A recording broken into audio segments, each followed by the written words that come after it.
Hi, welcome to NDE TV. I'm Peggy Robinson. Today's guest is Ken and Natalie Flowerdew. And they're going to tell us about, they both had near-death experiences while they were in the hospital the same time with botulism. So, Natalie, did you want to start? Sure. Okay.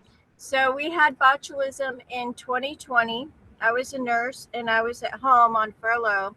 Everybody, food was flying off the shelf. And so I went to the store, got some carrots and asparagus on sale, and took it home to Ken. And it was just an organic, at the grocery store, a sale. And I had a water bath canned it and then cooked it again that night. And it was that night. It tasted really good. I mean, we had steak and asparagus that night.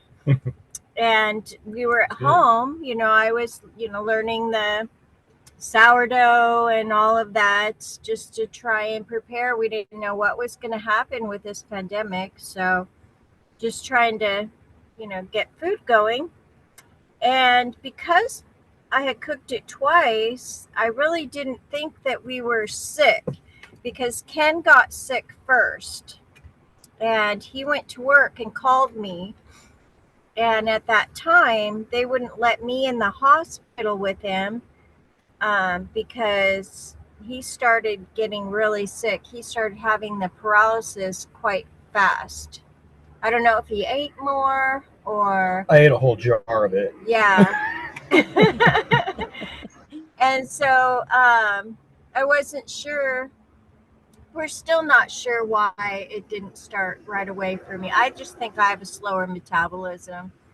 And so I had taken him in thinking he was having a stroke. And I started having symptoms in the parking lot by myself. The first symptom is diplopia. So I thought there was something in my eye. As a nurse, you always try to diagnose everything. And I went home to take my contacts out and rinse my eyes. That's when I started throwing up. So then I was thinking that I had COVID and that we both possibly had COVID, had gotten exposure. Because why were we both sick, And we still, COVID was so new. It was May of 2020. So we didn't know much about it yet. And even in the hospital, they were just telling us to ask if people had traveled. And I'm like, it was just really an odd time. I didn't understand why we were so sick so quick. And then I started getting the paralysis, and that's when it clicked that it was foodborne. And most people die within 8 hours. We are already about 6 hours into it. And I went straight, had my girlfriend, luckily my girlfriend had come over and she drove me to the hospital because by then I was so sick I couldn't even drive. And I went to the hospital and they had to life flight the antitoxin to us from Seattle. They didn't have it in our small town. So Ken was already on a ventilator, and I didn't know that. They didn't tell me. And they had brought my children into the ICU to basically, they had told them, I didn't know this at the time either, but they had told them to say your goodbyes to your mother. And they had seen Ken on the ventilator. He was already under.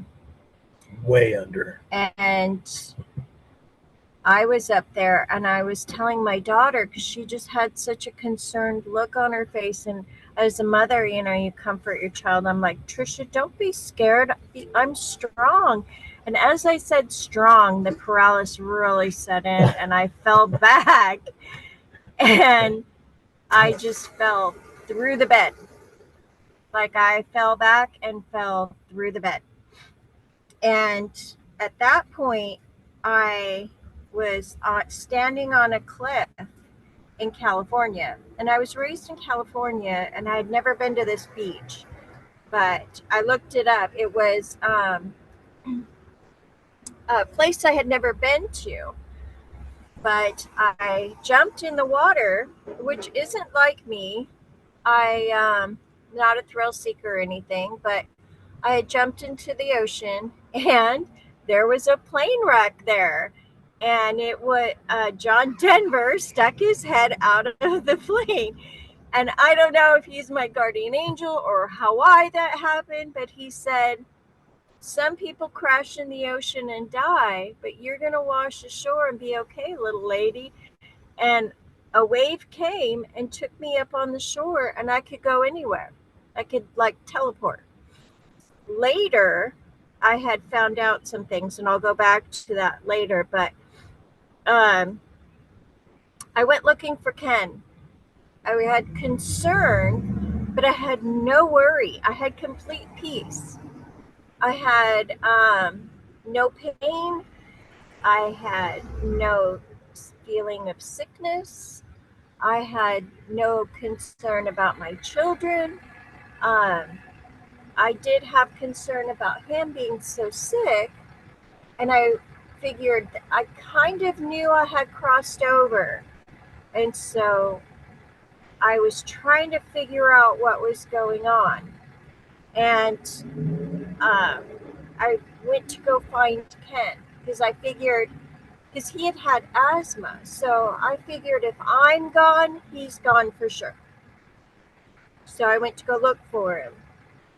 So I went up to a river and was kind of like flying up this river, and bizarre things were going on. And I remember a man, I was at this RV park, and there were all these empty RVs and nobody was there. It was just me. And I really started getting a little nervous, and that's when I started going up the river to look for him, thinking maybe he went fishing. And this man in a robe came out, and he had looked at me, didn't say anything, and I knew it was Jesus. I just knew. He had a very kind face, and he approached me and didn't say anything. He just looked at me like, aren't you cute, trying to get out of life? And touched like he was surprised to see me. But I think it was because he had to approach me calmly. He knew how to approach me.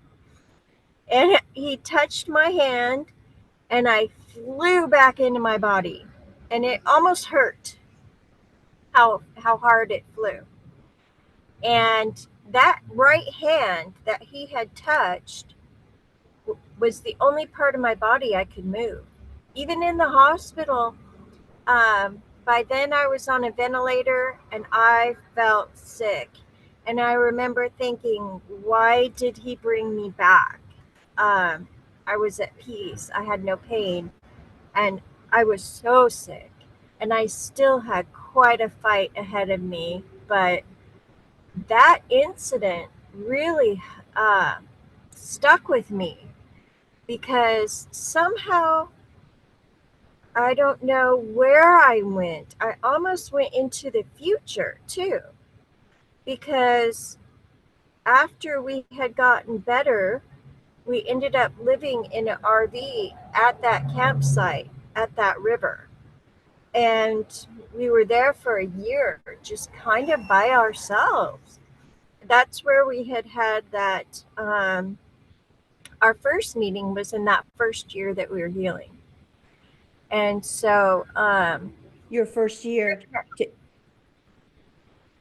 yeah, the first year when we had videotaped with you about a couple years ago. Oh, okay. That was the first year. And we were living at that campsite where that took place. And after that, I had learned, I had taken an RV down to see my dad down in California, and went by way of the coast, and it was Monterey Bay. And I remember I had never been there. That was the crash. I had learned that was the crash site of John Denver, and that was the beach I was standing on. So, and later we ended up moving to Arkansas, and we are now homesteaders. And we bought our home. We have a couple acres in northeast Arkansas, and we have a 1800s old farmhouse we're redoing. And our neighbor ends up being cousins of John Denver, and it's I don't know how Not he kidding. intertwines. We're not kidding. And How then, weird. Oh, it's weirder than that. It's like we get these confirmations. yeah. And Oh, it man. was that beach that I was looking at. It's kind of a cove.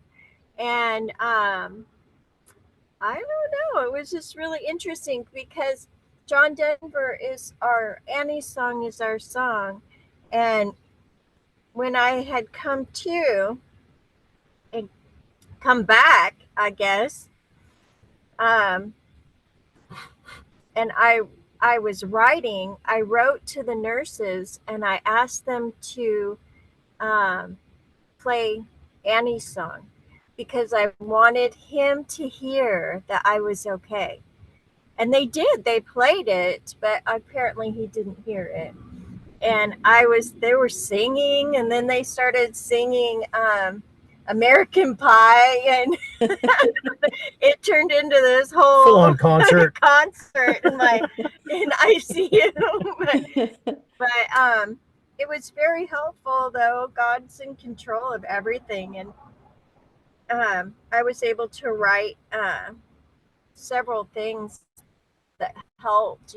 They would ask questions, and there were things with botulism that they don't know, and they still don't know. They don't know what's going to happen to us because most people don't live. So our doctors are at a loss of knowing what is going to happen to us. And since then, I've had to be hospitalized. I had to have my gallbladder out. I had a gallstone that blocked my liver for quite a while, and my liver counts were really bad off, and I had complications with that surgery, but not another near-death experience. But it's a struggle, but I still feel ever since it happened, I still feel so blessed for every day. Okay. Like before, it was work, come home, you live your life day to day. I always worried about death, but now I don't. I know that there's a peace that takes place. He's in control of everything, and I just feel like I'm on borrowed time, and everything is a blessing. And so I know that feeling when so many people have died from this thing that you died from, and then Yeah. you were on the other side, and then you're back, and you just live with that every day. Like, not everybody gets this opportunity after facing something like that. And there was a couple, we had read in the paper that there was a couple that ate the same asparagus that we did, and they died. They were on vacation from Canada, I guess, in our area, and they had actually died. And so, I just feel so grateful that I paid attention in school because I just remember the doctor was checking him for encephalitis. She still had not called when I went in, and I paid attention and put it together, and she just shook, and she did say, "You just saved your husband's life," because I was at a loss. But I felt like I was just happy to have the answer. Like, okay, I didn't think that was going to happen. I thought I was going to get a shot and everything was going to be better. I didn't realize how bad botulism was. I mean, you have a lot of nerve pain still. You have a lot of nerve pain and a lot of lung compromise. And um, some days are better than others. I, Are you both disabled now because of it? yeah, yeah. And that's been an adjustment in itself. And we're so blessed to even be disabled because like some days I feel strong enough to go back, but then when the days hit that I can't, I am very thankful because some days it's hard just to do our daily functions. And We had to relearn yeah, how to walk, how to everything, talk, breathe, how eat, to eat. swallow, everything. Yeah. It's crazy. It was Crazy. reverse of, like a child and going back to get all that back. Yeah, it's crazy. Yeah. And so so many people don't realize we actually recently saw a girl that got botulism, and she was in the United States as a student from Exchange Brazil. student, Was yeah. it Brazil? Yeah. And we called the hospital to get a hold of her because we wanted to encourage her, but she had been um, flown to back to her country, so we couldn't read where she went. But the nurses and everything were like, "Wow, I can't believe you guys are alive," because they saw it, how bad it can get, and it's just a blessing still. I don't fall into the day to day yet. I guess maybe one day I will, but I don't know. I still don't fall into I still have the gratitude every day of being alive because Well, I hope you never lose that. that close. And then when we were in the hospital, even after fighting, most people die of respiratory failure. And so even after we had gone a couple months, there were times where we thought we were doing good and then one would slip back. And that still kind of happens sometimes to us. Um, we have days where, like the liver problem and the gallbladder, having to have that. He's had a lot of lung problems, and it's just been, but I don't know. God's used every single part of it. It just goes to show when it's not your time, it's not your time. He is in control of everything. And even botulism couldn't take us out. It was not our time. We still had a purpose. And that's what we use our time for right now, I think, is just for him. And to enjoy everything, even our garden. And, we have this great place. It's just been such a blessing. It really The has. disability is hard, but it's nice to retire early, isn't it? Yeah. Yeah. Well, Totally a I was a trade-off. nurse for 33 years and ended up saving my own life, Yeah. So I figure my time is done. And we both put in a lot of time. Yeah. I'll put a link in the description for your last interview because I think there's pictures in there of you guys because Ken, you were a big muscle man, weren't you? Bodybuilder. And then you went down so small. Yeah, probably saved my life. Yeah. Having all Yeah. that muscle to lose. Yeah. And it's hard to get it back. Can't get it back after that. It's so easy. Well, who needs it, right? Right. You want to roll this? That's loud. Yeah. Sure enough, there's a guy there running his motor right Yeah.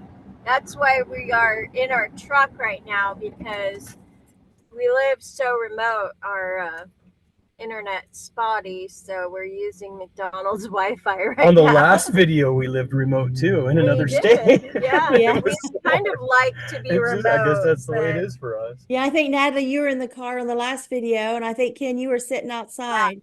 Yep. Yeah. Yep. And I think a moose ran by. Yeah, Yeah. I think so. Yeah. Yeah. But Yeah. do you want to tell your story? Because a lot's I don't happened to him since then too. This is Peggy's interview. I don't know. Are you ready for me? Oh to tell no, this? go right ahead. Wherever you guys want to do. Well, I thought what honestly, the whole thing is such a trip.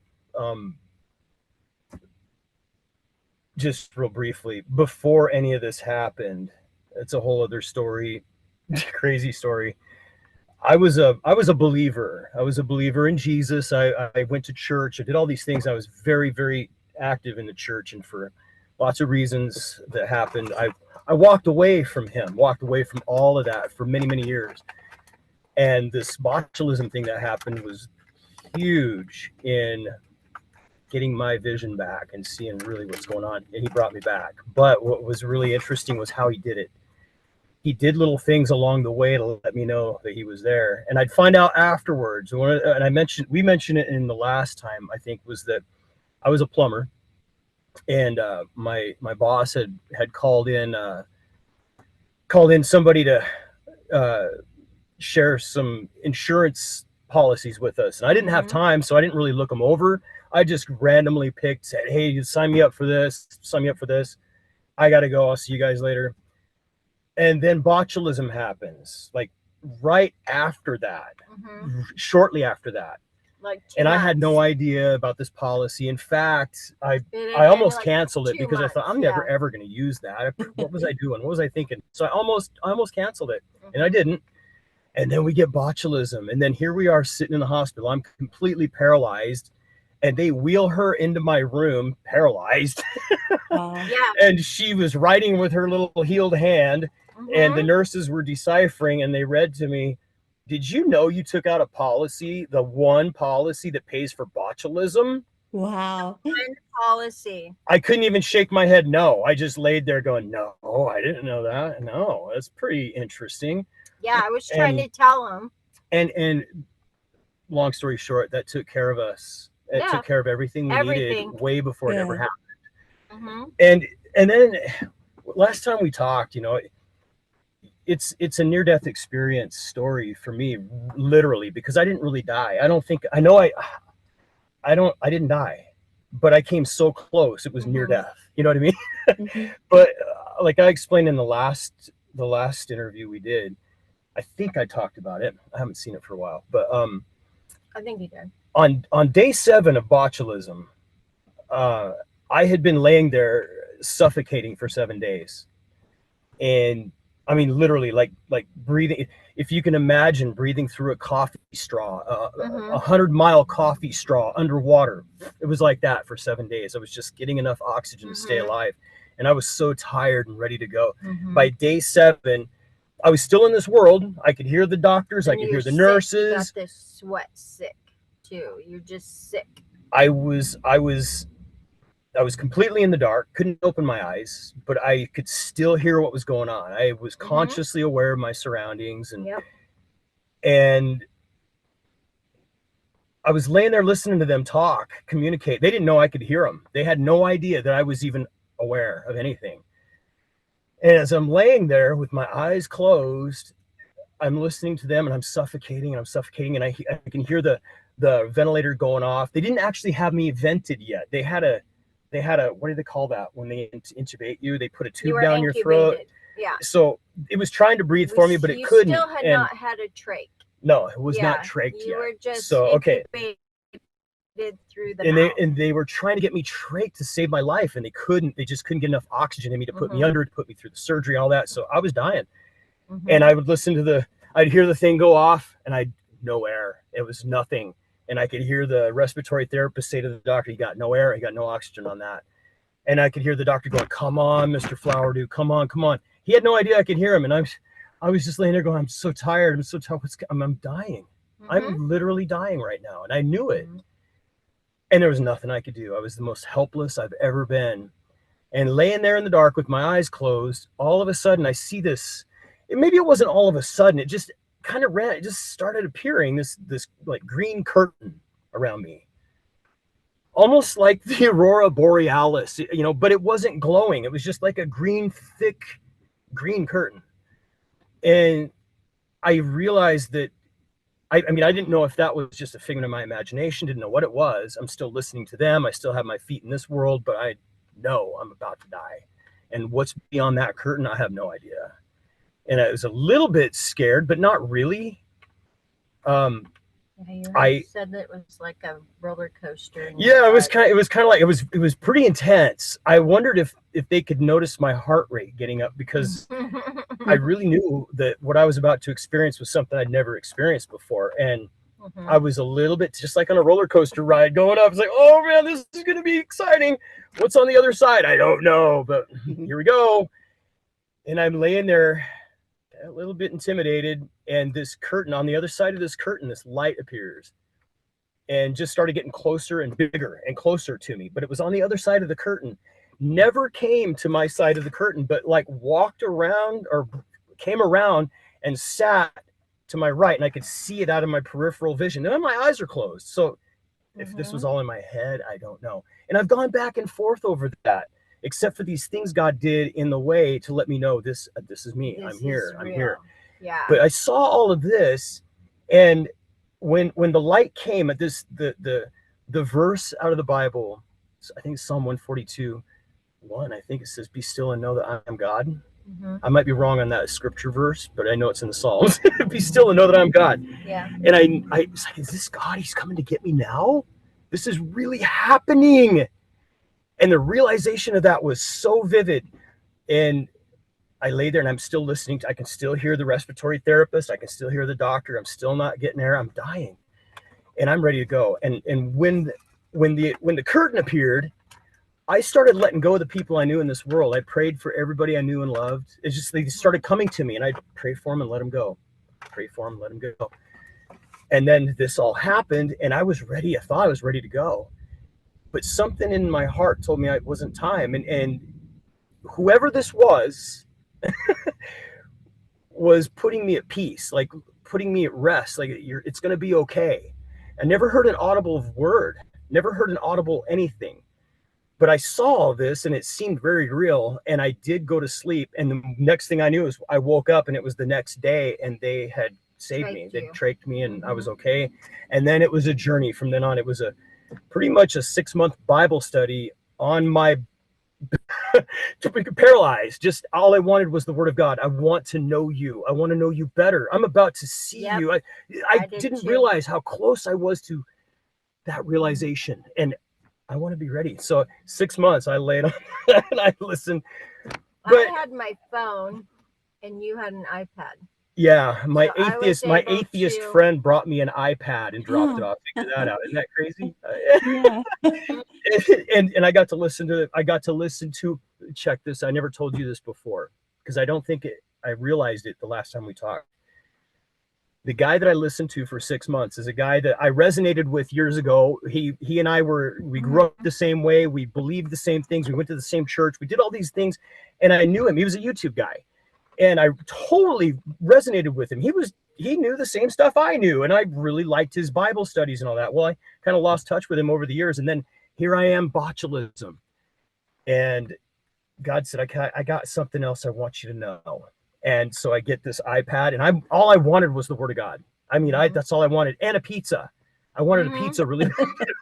Me too. So I got the Word of God and a pizza. I couldn't have eaten it if I had it, but I wanted it. I didn't know you wanted pizza too. Oh man, I was so hungry. Funny. But so here that's now all they play. Now I'm back. I'm listening to the Bible and in Paralyzed. And somehow, some way, I got it to this guy. I don't even know how that happened, because I couldn't communicate. You have to realize too, when you're paralyzed like that, and you're on a feeding tube too, so you can't eat anything for 6 months. Yeah, that steak dinner was the last thing we ate for 6 Yeah.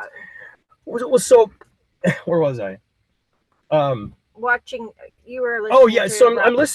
listening to this guy. His name's Rob Skiba. If Mhm. anybody's listening knows who Rob Skiba is, I can't recommend him high enough.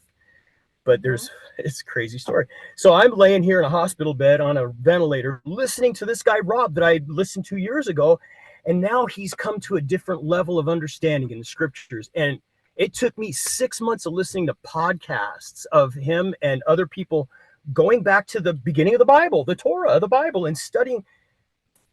I missed all that.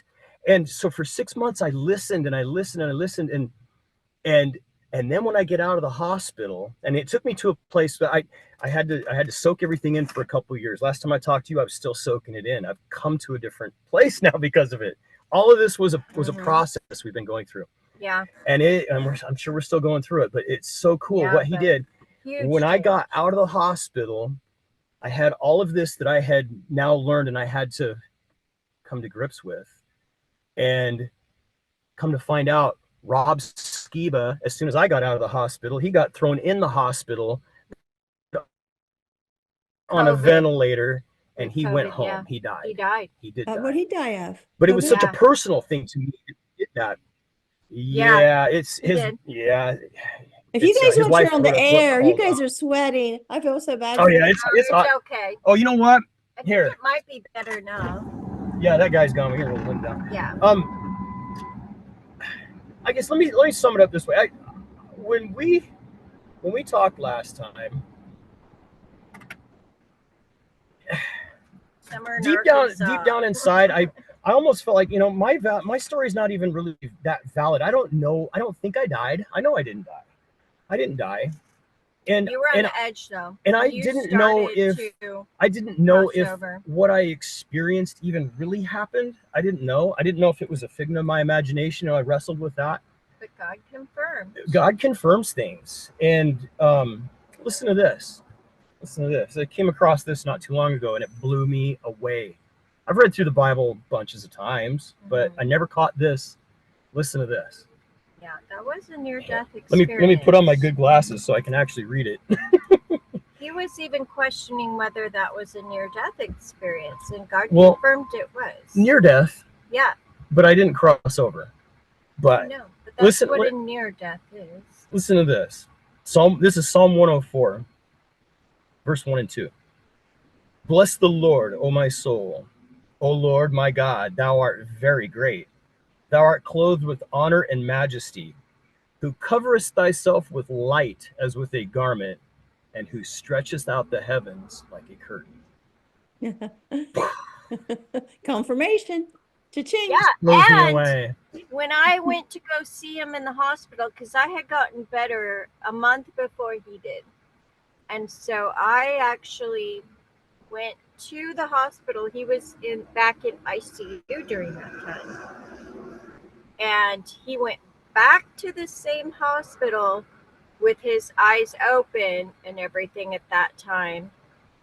And he was just ecstatic. Natalie, there's a green curtain. There was a green curtain in that room. And there really was a green curtain in that room. And there would be no way that he would have known that, because we both were paralyzed when we were in that ICU.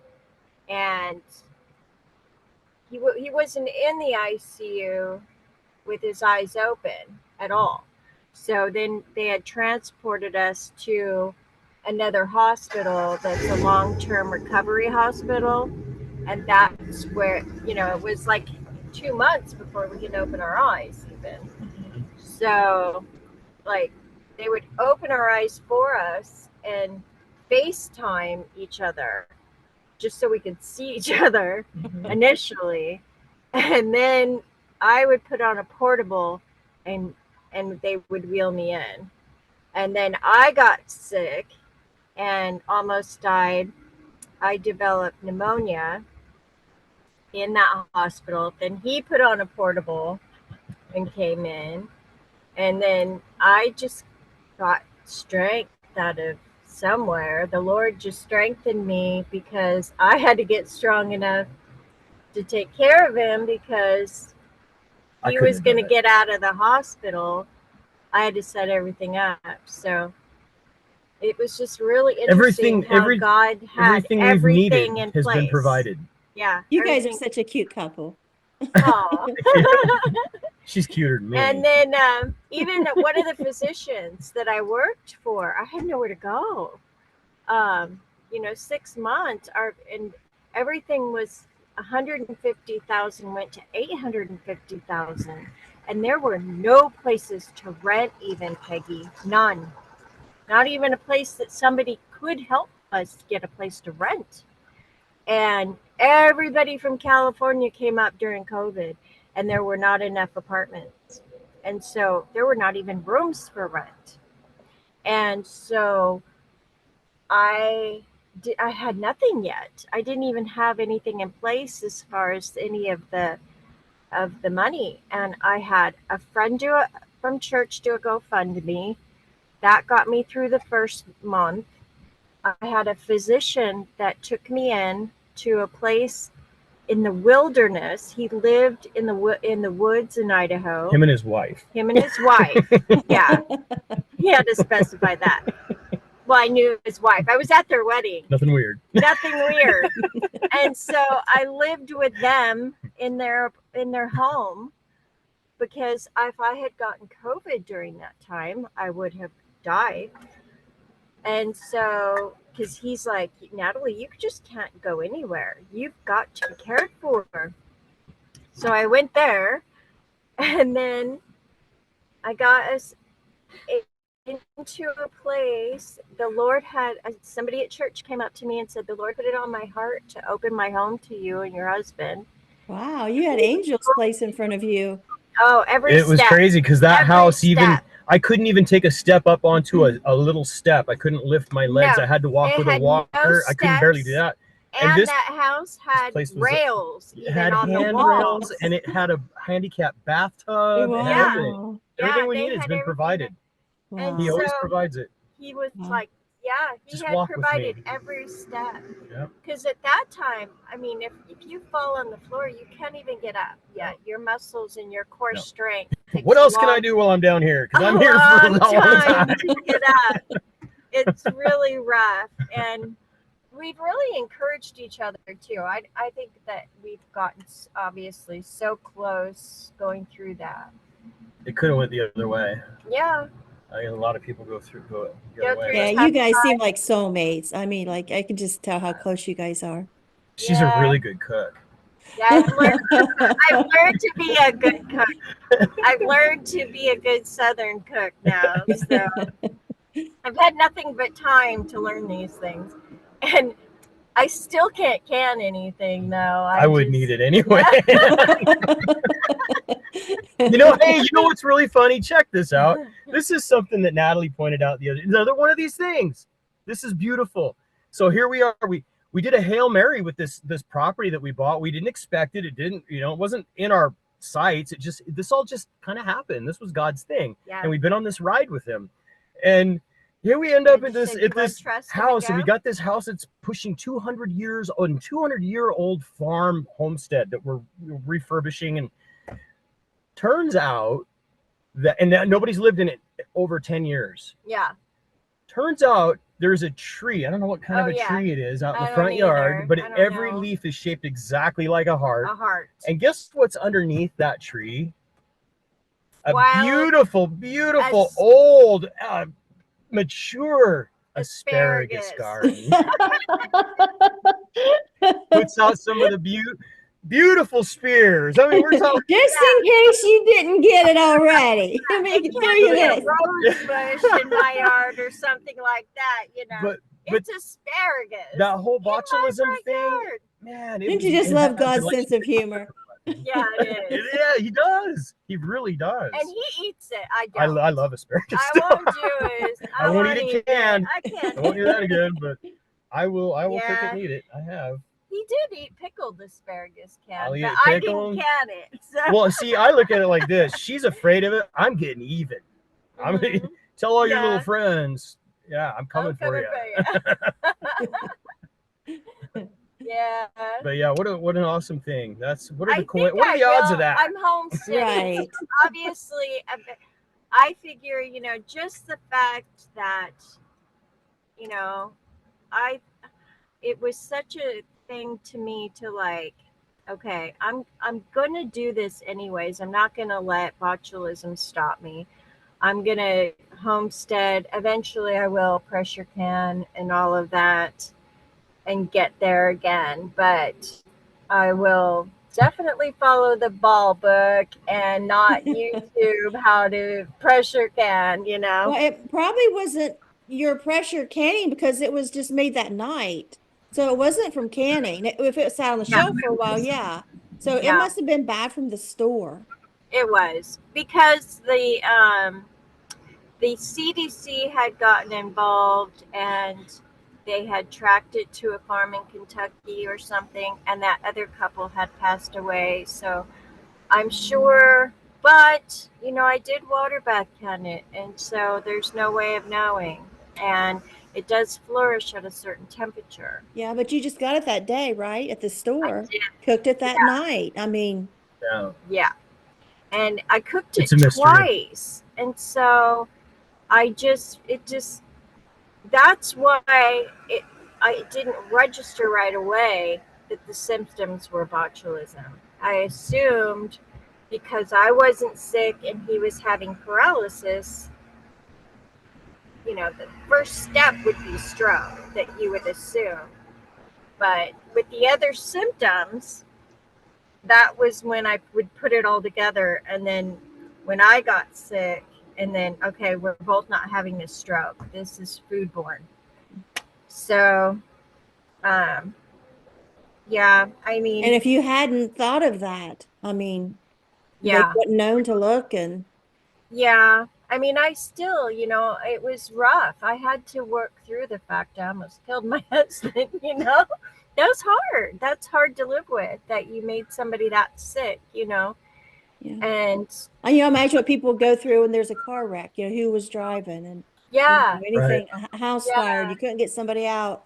I mean, there's always those things that happen that miscarriages, you always wonder, what did I do wrong? Yep. yeah. If I only remember I. crying. I remember crying, and you cry, but you couldn't have tears. Yeah, You that's didn't right. We have didn't have tears tears, for and 2 years so you or felt saliva. It that, was yeah, no horrible. saliva, and Horrible. so you would just well up in emotion. And I remember crying without tears, but I was so upset over it because I saw him on a ventilator. I couldn't see myself, you know. So when I saw him, it hit how sick we both were. It was rough. Have you guys thought about writing a book? We have. In fact, we're going to, we just, Yeah. we have so many other things that we're doing Yeah. day to day. And so we Yeah. try to, because we're renovating our house. Oh yeah, that's time consuming. Yeah. And it's a farmhouse. And so there's things like that we're just not, we're We restoring, should not though. just fixing. So there's a lot of restoration going on, and I want to get it to its original state. And so we have the old drop lights and a lot of things like that. A lot of wiring needs to be fixed, and we are putting in all new plumbing. Their plumbing was terrible. Wow, that's a lot of work. So we have a lot of work that we're doing. So the book is going to step back a little bit.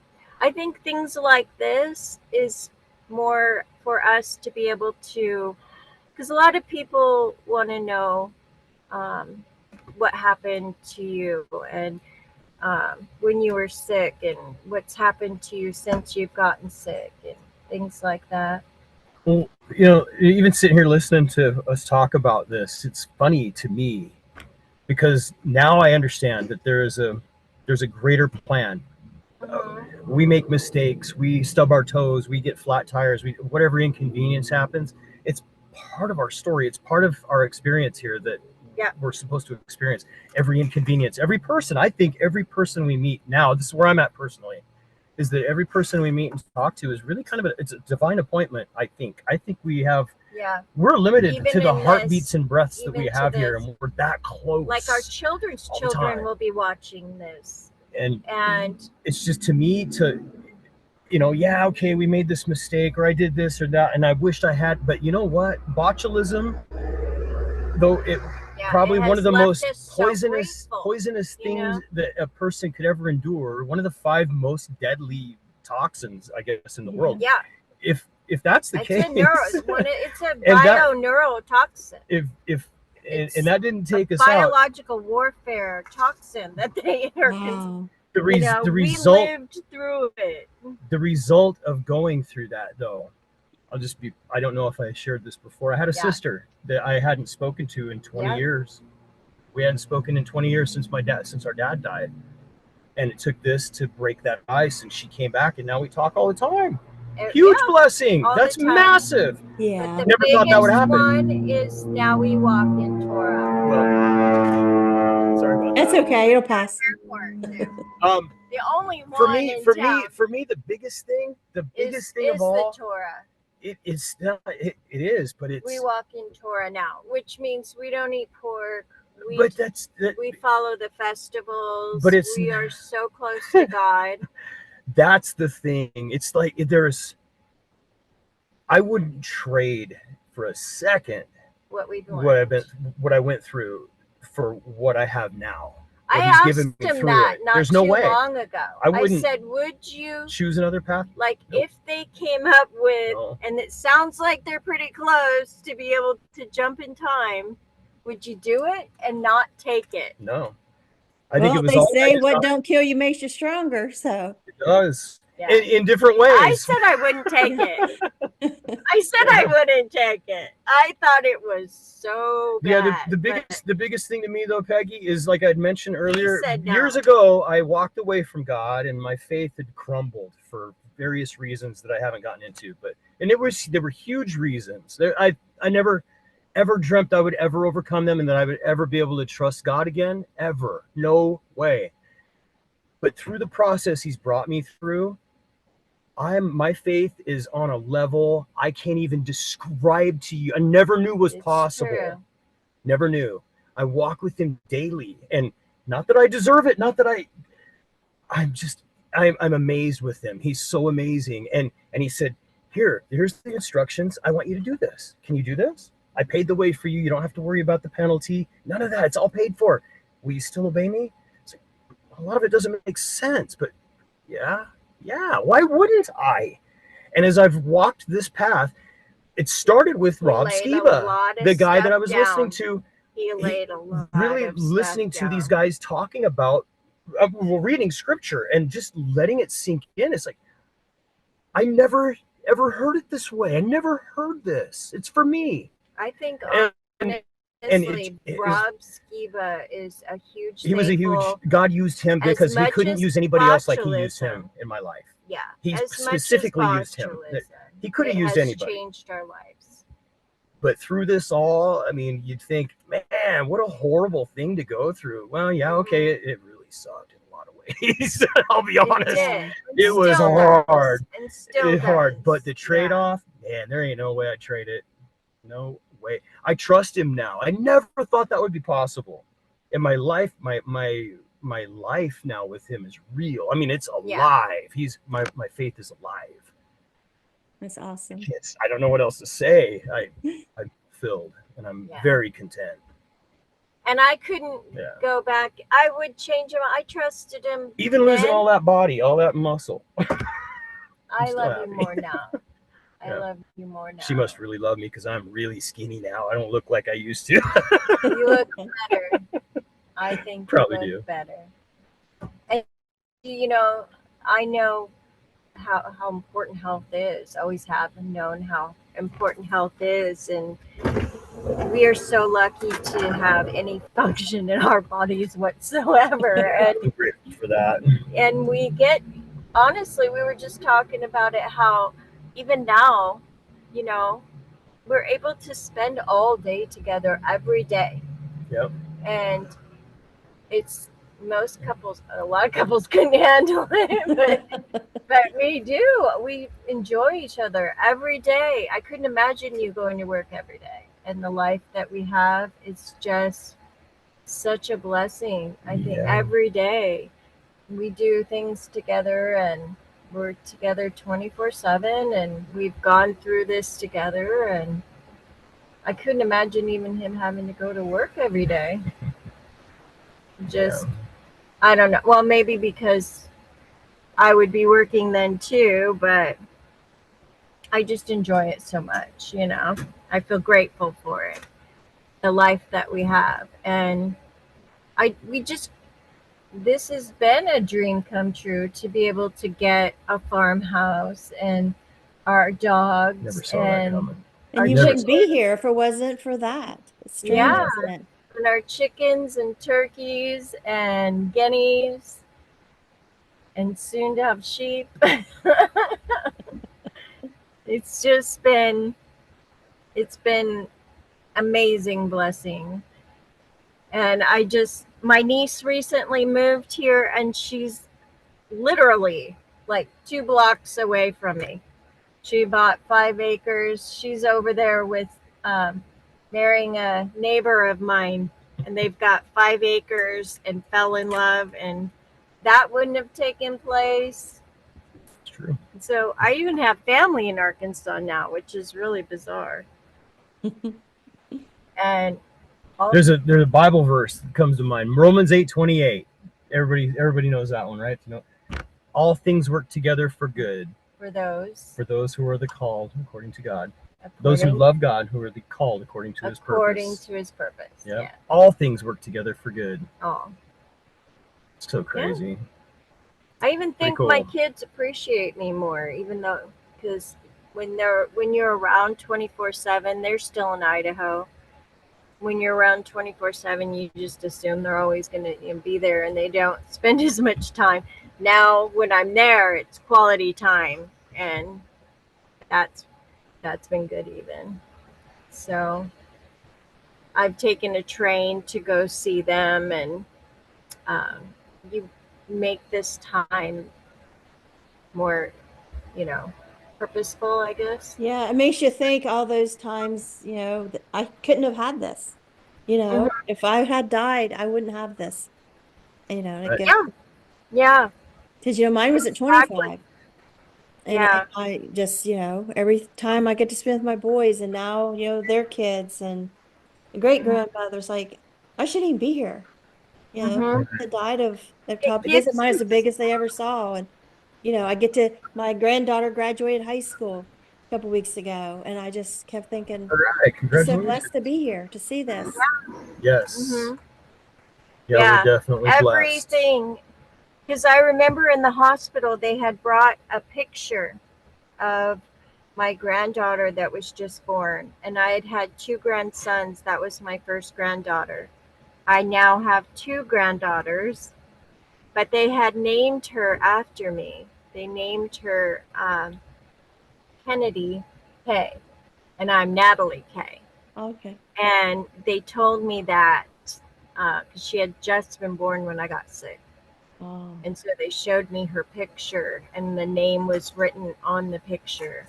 And so I was able to know before I possibly died, So I wouldn't have known about my granddaughter. I wouldn't have known about my, seen her with she's curly hair like my mother did, and she's just beautiful.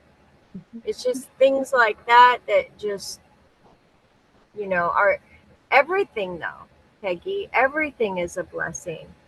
Just the fact when I walk on my hardwood floors that, You can walk.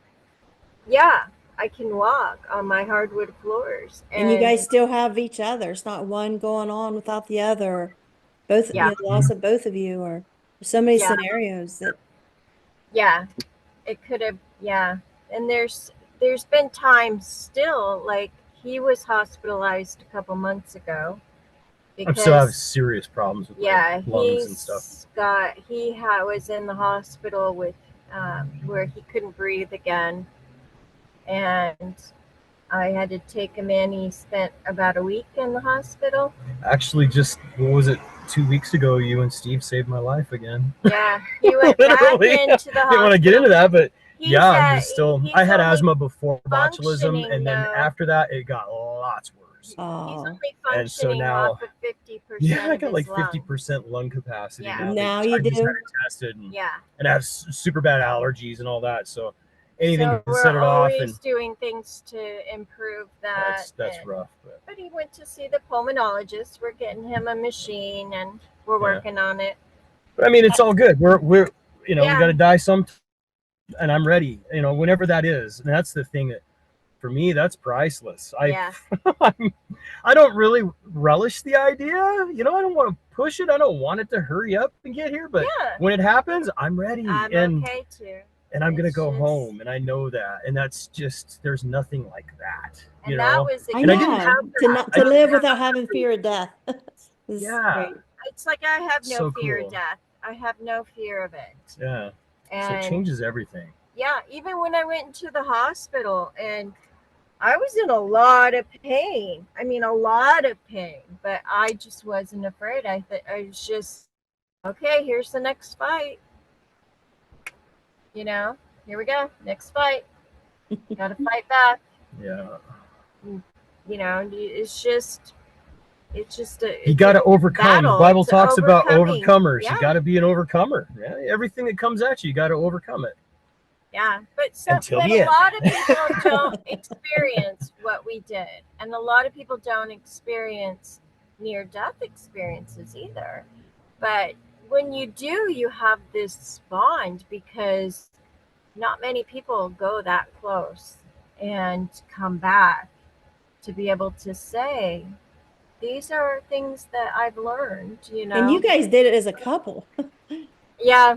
And that was what a good thing. During COVID, there were so many people in the hospital that died without even being able to see their loved ones. Yeah. Here we had our loved ones provided for us in the hospital. You know, Yeah. it's little things like that. You don't, Yeah. you know, Yeah. it's easy not to look at and see the blessing in it. Yeah, You know, see his hand of providence They could only in it, or have what do you them want to come call up it? to the window. Yeah. And So many people died alone during died that time. alone because they were told that they couldn't come to the hospital, and yet the nurses put a ventilator on us and wheeled us in to see each other every day. Mm-hmm. You know, It was huge. it was huge for our healing. But you know, all through there, he was evident all through it. I mean, Yeah. She and I had two different experiences in it, We did. but we connected, and we were in that, but we had two had- different experiences altogether Definitely did, through it. yeah. And when I was laying there in the hospital bed, completely paralyzed, still I didn't have my eyes open, but they knew I was aware of things. I could communicate by shaking my leg or kind of shaking my head a little bit. Somehow I turned that into yes and no. I don't even remember how. And Yeah. so I was able to He would communicate kick a little his bit that leg way. And And I do was a little trying, I nose was shimmy. dying of thirst at one point. I was so thirsty. I don't know how they messed up, but they were dehydrating me. I wasn't getting enough liquid, and I was so They thirsty. didn't have and no his way to tell IV drip anybody. on. And I'm He like, was dehydrating. and so I'm laying there helpless, can't do anything about He it. was And thirsty. I'm thinking, okay, I just got to do a mental trick. I'm picturing in my mind this sweaty glass of ice water, just beads of ice cold sweat dripping down the side of it. I'm drinking it, and I'm going through this in my mind. Yeah. And that's how I'm coping with this, because there's no way I can tell them. I am so thirsty. I'm gonna die of thirst now. How weird is this? And I'm laying there, and I'm praying. All I could do was pray. That's all I could do the whole time was pray silently. Father, like when I need the Bible, I need your word. How can I get it? And then my atheist friend comes and stuff like that. Well, then I'm praying about the water. I'm saying, Father, I'm dry. I'm dying of thirst. I need help. And It was eventually it came, but before they came and figured all that out, a friend of mine called, and the nurses would take me and put the phone up to my ear and let me listen, and then I would respond to whatever they said. They knew I could only shake my head and do whatever, yes and no. And so the nurse would say anything if I needed him to say it. And my friend calls me and says, "Hey, Kenny, I want to tell you. Communication even.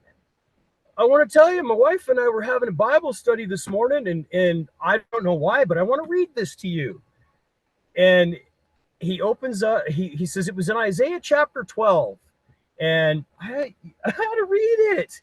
This is crazy. So it was all about water. I couldn't get anything to drink. Oh, we don't have our Bible here, do we? Well, it's in Isaiah 12. There you go. It's in Isaiah 12. I could butcher it.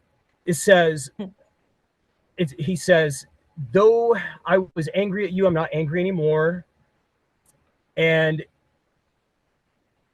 you, although you're thirsty, you're going to draw deep from the wells of salvation. The wells of Yeshua is what that says in the Hebrew. The wells of Jesus, really, is what it says.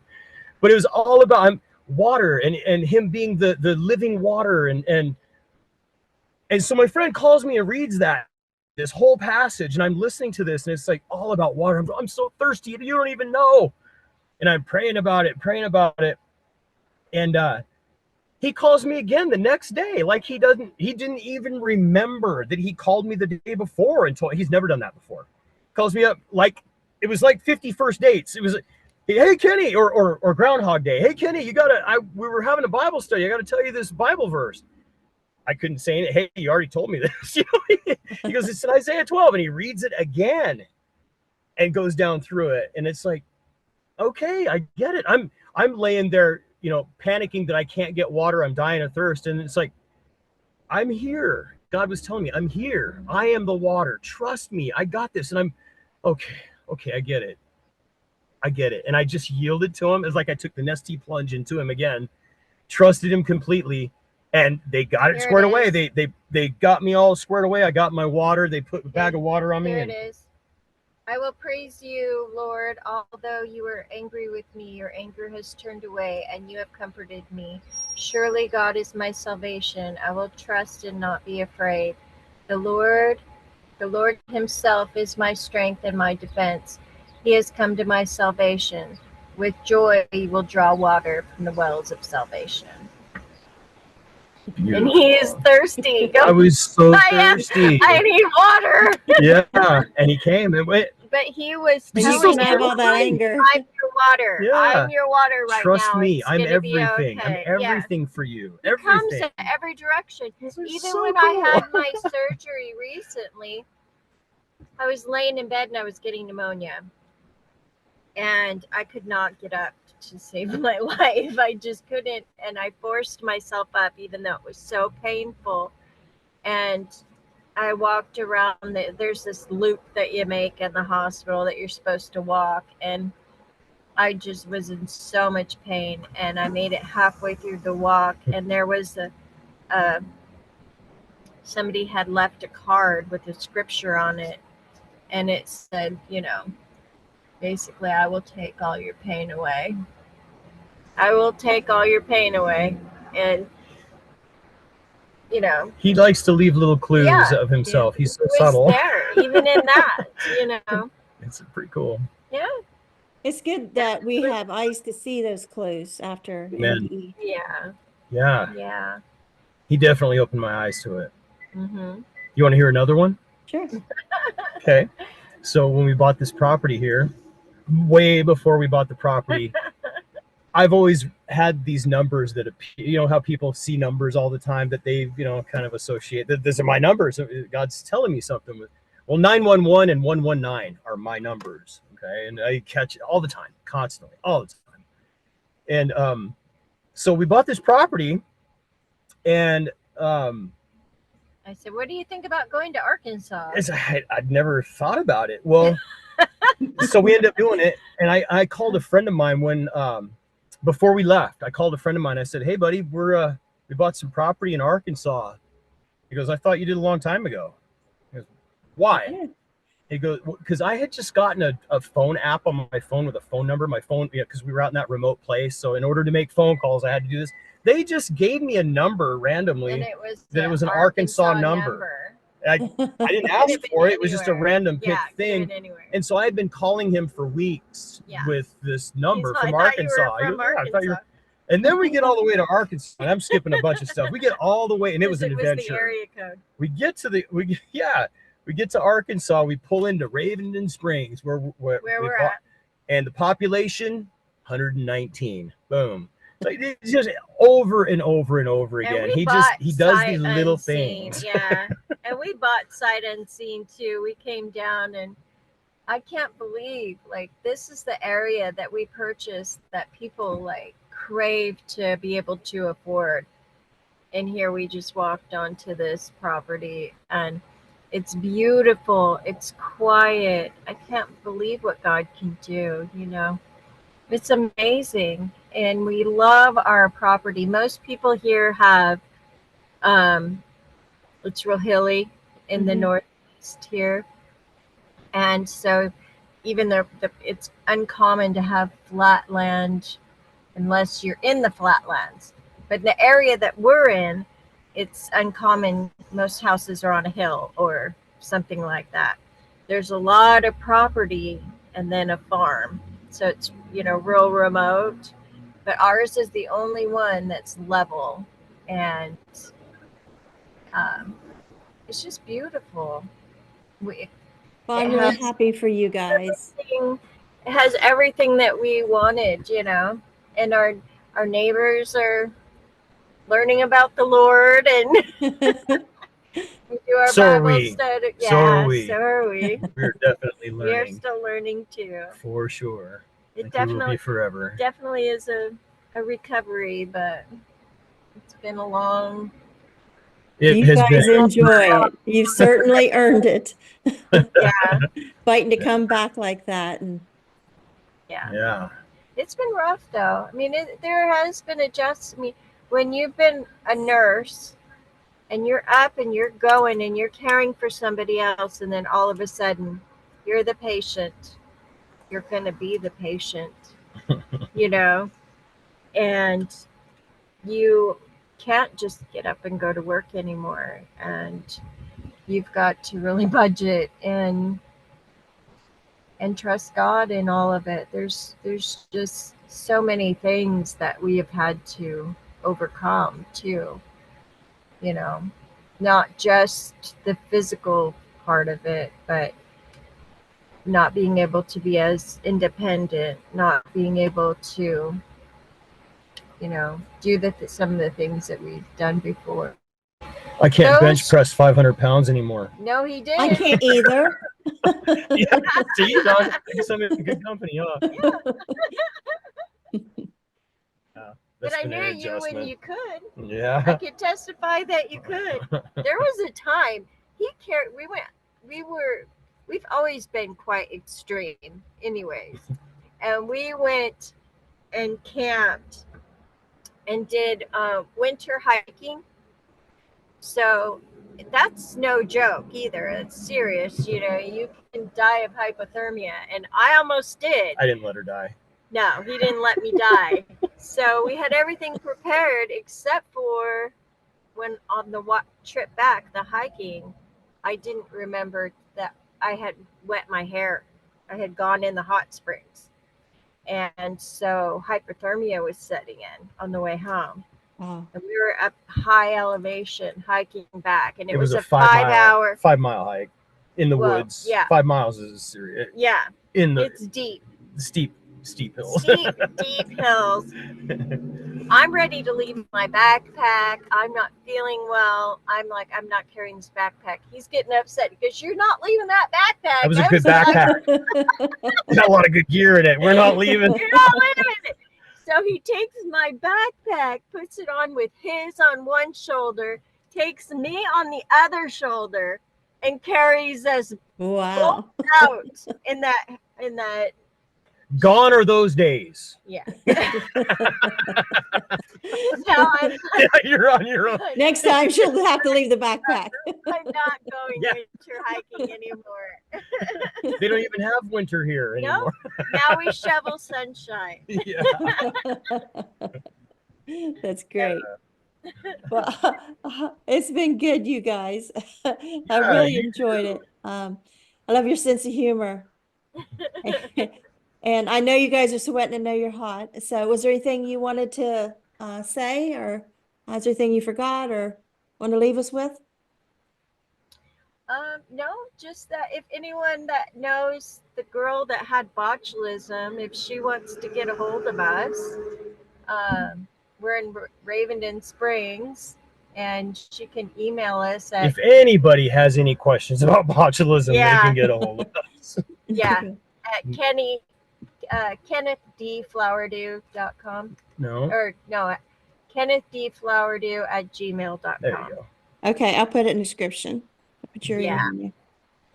Yeah, because there is a few people that do get it, and they will have questions and concerns, Even physicians, if you have a patient that has it, and you have questions, you can call us or get a hold of us. Because there's a lot of things that they didn't know that, I wish they'd have known. I wish they would have known too. To definitely keep them mobile. Yeah, Keep lots them of stuff. moving, Lots of stuff. moving their hands, keeping things like that, instead of just letting them lay there paralyzed. And they Yeah. can't hear what you're saying, huh, Ken? Yep. Yeah. Yep. They are aware of what's going on. They feel every needle. They feel everything. Yeah. Don't think for a second that they're numb. Well, and we can hear you. Yeah, we know everything you're saying about us. Yeah. I'm gonna get better. And we get better. Yeah, there was one nurse that I had to pull him back because he was ready to go to the hospital and talk to her after, because she had taken his bell away from him. That's a whole other story. And yeah, and Whole other so story.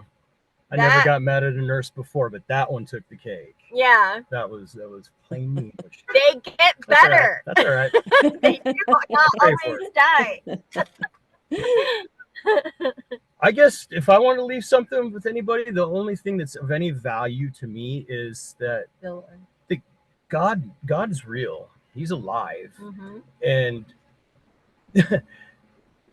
the man they nicknamed Jesus, Yeshua, he's real and he's alive, and you can know this, you can experience him. I guess the only thing I would say is be open to the subtle clues that he'll leave in your life. He knows you. You were written into this plan for a reason. This is his story. You have a story in it. We all do. We're all part of this, and it's all going to come clear at the end. Walk with him, or just be open to the clues that he might leave for you to follow, because that, for whatever reason, that's the way he's chosen to do this, is to save the ones that follow the clues and come to him. Anyway, that's all I can say, is that he's alive. He's real. Yeah, I And think he wants to be heard. And the confirmations, notice. it's insane. I've never had him speak to me the way he does every time I open the Bible now. It's the ink is not even dry on the page sometimes. It's how I've read it before. I never saw this That way. And he takes you to all these. There's just no end to it. Yeah. Anyway, And that's all I can hi, say. honey. He's the greatest thing that ever happened. and the fight for me. Hi, honey. There's my husband. Hi, honey. Oh, Hey, hi. how's it going? Happy Dude. Father's Day. What's your Happy name? Father's Day. Yeah, it didn't have to be Father's Day for us to eat steak. Yeah. Did you guys have your steak dinner? Oh, we have them as many times as we can. You're a good man. No vegetarians here. Yeah, Truck and came to have it with you. Yeah. yeah. Sounds We're not good. vegetarians. Not Yeah. even hardly We are not omnivores. Omnivores. Hey, good to see you. Nice to meet You you. Okay, well, you guys get your air conditioning on, and I'll get this sent out to you later tonight. All right. Thanks, All right. Peggy. Thanks. Hey, thanks for being patient. Sorry it took us so. Yeah. That's okay. Things happen, I know. Usually It it's on my end. All right. All right. Thanks, guys. Nice seeing you again. Talk to you later. Bye. Bye.